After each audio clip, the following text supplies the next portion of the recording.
বিসমিল্লাহির রহমানির রহিম। একটি হারানো বিজ্ঞপ্তি গত 20শে জুলাই ভোর 6টা থেকে মেসির বংশধর খুঁজে পাওয়া যাচ্ছে না। তাই দুঃখের সাথে জানাচ্ছি যে তাদের আহাজারি দেখে আমারও কান্না আসতেছে। তাই অতি তাড়াতাড়ি আর্জেন্টিনা মেসির কাছে পৌঁছে দেওয়ার জন্য অনুরোধ জানানো যাচ্ছে। তাদেরকে খুঁজে পাওয়ার জন্য ভিডিওটি অতি শেয়ার করুন এবং তাদের ছেলেমেয়ের বংশের পরিচয় নিয়ে নিন। দেখুন তাদের চেহারা। মেসির বউ বাচ্চা বাংলাদেশে ভরে গিয়েছে। ছেলে সন্তান তাদের পরিচয় নিয়ে নিন এবং মেসির জন্য কারো বিয়ে হইতেছে না।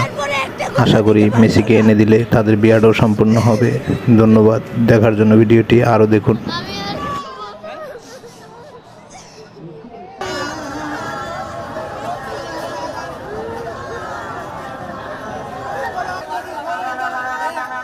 মেসি আমার জামাই লাগছে, আমার বাপজান। ভাই আপন আমরা বাংলাদেশে একসাথে জন্মেছি, কিন্তু বড় হয়েছে আলাদা দেশে। ও হচ্ছে আর্জেন্টিনাতে, আমি হচ্ছে বাংলাদেশে।